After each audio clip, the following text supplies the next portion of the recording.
Greetings archers. Today I decided to do a little frequently asked questions because they sum up, and I usually always, collect a few and then you do a frequently asked question video again, and this one is today.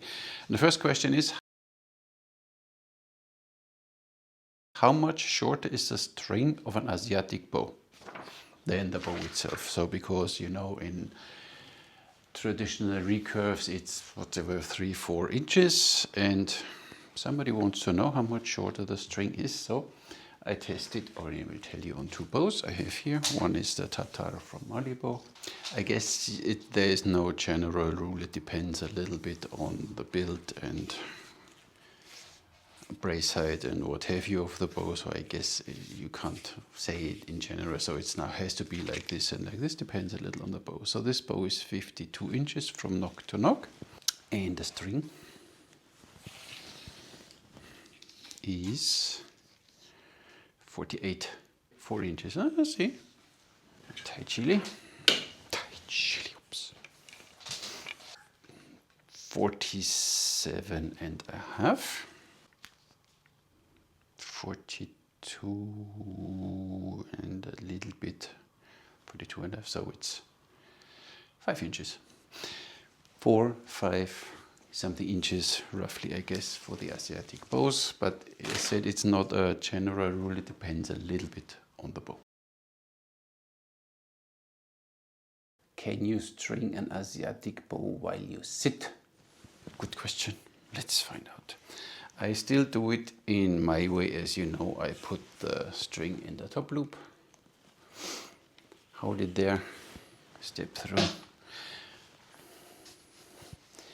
put one here, put one here, you see that? And done. And does it seem to you familiar when I get up? But the step through method we usually use for Asiatic bows. You put the lower sear on your knee, and let the handle point out there. You have the string on the top, and like this, boom, done. And guess what? You can do the same sitting. It's no problem. Korean bow makers, they are like this. They sit here, crossed legs, have one thing here and one here, and they can string the bow in this way, easy too. So you can put it sitting on the ground, crossed legs, on a chair, or standing. Next question, and I answered it in I don't know how many videos already. With which poundage should I start Asiatic archery? In general, when you start, use 20-25 pounds. If you do already archery and you shoot 40, 50, 60 pounds bow, get a 25 pound, maximum 30 pounds, because this bow here has 25, but here it has more likely 35. So if you think, okay, I get a 40 pound bow because I shoot 40 pounds here, then you have 40 pounds here, but maybe you draw 4 inches more, and then it's 50 pounds, and you change your technique. So do yourself a favor, start with a 25 pound bow. And there comes the next question, with which bow should I start Asiatic archery? Get something like this, a cheap, inexpensive 25 pound fiberglass bow like this one from Malibu, the Tatar, or whatever anyone else will do, or a Thai chili in 20-25 pounds. So many options. Get a cheap bow in 25 pounds. Learn your technique, learn to shoot with thumb. Don't start with 50 pounds on your thumb. Even if you shoot 50 pounds, 3 fingers, you have 3 fingers for the draw weight. Here you only have 1 finger, so you have the whole 50 pounds on 1 finger.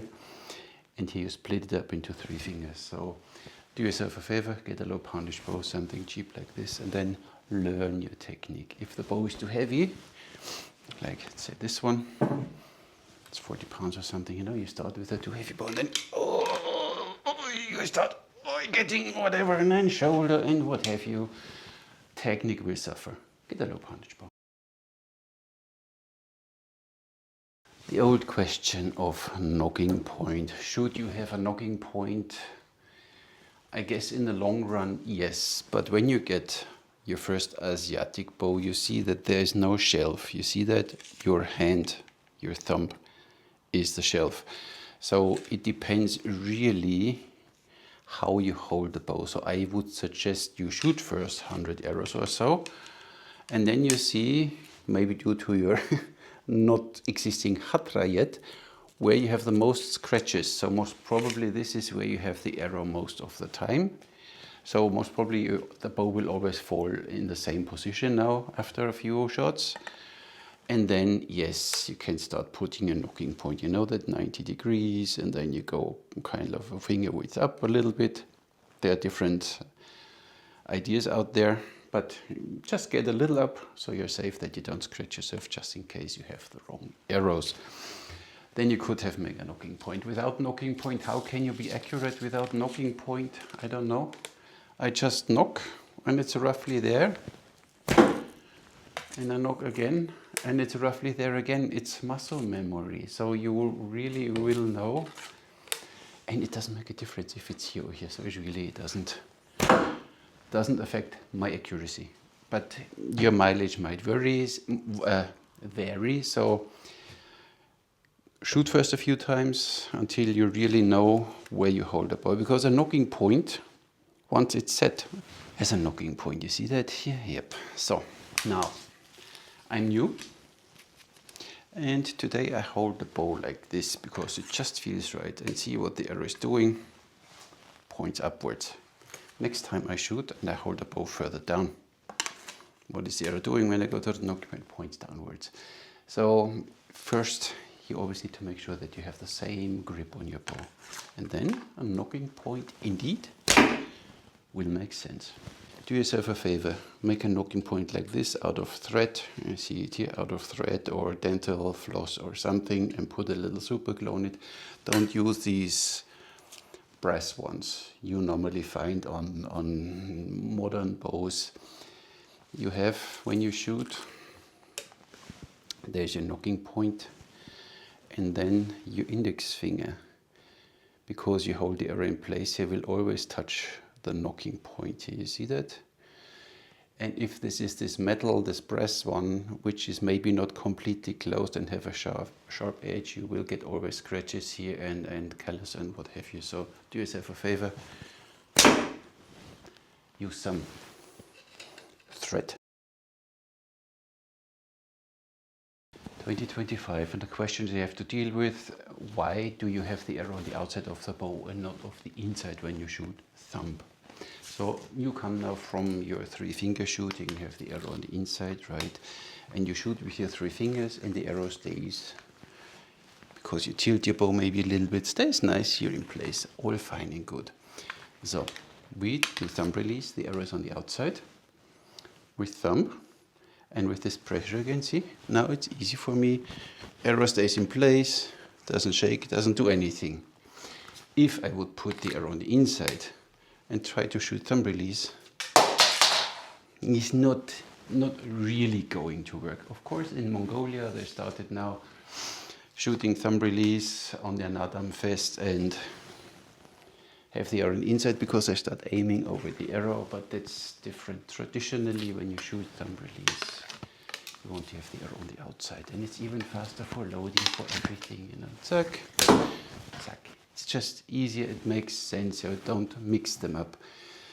Think about this is eating with knife and fork, and this is eating with chopsticks. It's still putting food to your mouth, it's still shooting an arrow, but just a different technique. That's why we have the arrow on the outside.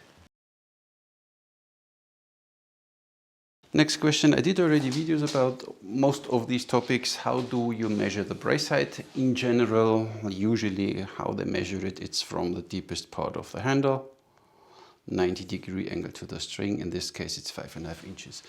I don't do it like this. I measure the brace height from where my arrow is passing, because this is more important for me. So it would be here, and then it's 5 and a little bit more because the handle is not that pronounced.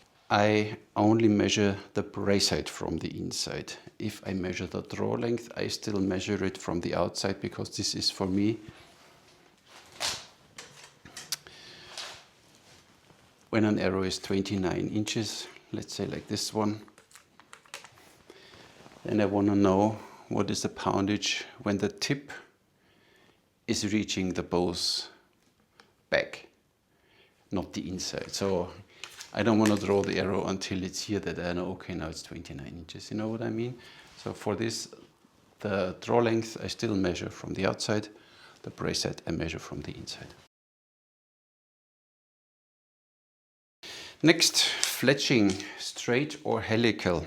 What does it mean? First of all, straight means, see the feathers, they run straight alongside the shaft. Then there is offset, they are still not helical, means the feathers are still straight, but the top part is a little more here and the back part is a little more on this side. So the straight feather would be offset a little to the shaft, and helical would be kind of like this, where you see that the arrow goes in a kind of a spiral motion up there. Modern archers use a helical fletching, so it slows down the arrow a little, but it's more precise because due to this, the arrow starts spinning like a bullet. You know, it's like the rifles in a gun. Historically speaking, I never saw any old depictions or something. This is, by as example, a Turkish arrow, straight fletching. This is another Turkish one, straight. This is kind of another one, straight. So I almost have only straight fletchers. They were a gift. They fly absolutely nicely. They are great. Maybe not historically correct, but just, I would always say, find your shooting style and then try different setups. Once you know what your arrow will be, your length will be, your spine will be, then play around with different fletchings. Fletch a few arrows straight, make a few helical or maybe a few offset, and you see how it works for you. But historically correct, I guess, are straight feathers. But correct me if I'm wrong, I'm not a historian. And the last thing in my courses, I always say you have these three principles: powerful, accurate, and fast. Fast doesn't mean the bow needs to shoot at 220 foot per second. Fast means how fast you can shoot your arrows. And for me, it's a triangle and it's connected. So you see now some really speed shooters, they shoot extremely fast. You know, they have the arrows here and they shoot extremely fast. But when you look at the target, if they would shoot 20 meter, accuracy would be like this. And most of them, as you just saw now, they don't draw even fully when they shoot. They draw here and whatever and shoot. So they compromise accuracy and being powerful only to gain speed. Others, like warbow archers, they shoot quite slow, you know, whatever with the technique they have, but they shoot very powerful. Accuracy with heavy bows is so-so. I don't want to step on your toes, but I think because you max out all your physical potential that the accuracy might lack. But I don't know, you can prove me wrong. So again, now it's only about powerful. So you sacrifice speed and you maybe sacrifice a little accuracy. And for me, it's always doing it balanced so that you have, or at least, and I don't have arrows left. Let me take this one.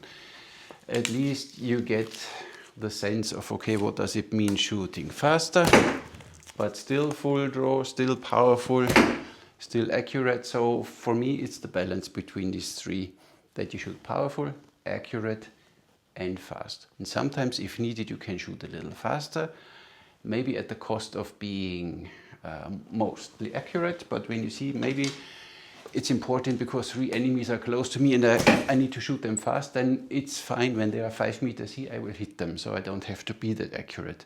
But in general, always train in all directions. Fast, powerful, and accurate. And the last question was, my fingers hurt when I shoot 3 fingers. Why? I don't know. Maybe your bow is too heavy. Maybe your fingers are not used to it. Use protection for it. Or you have the string in the wrong place here.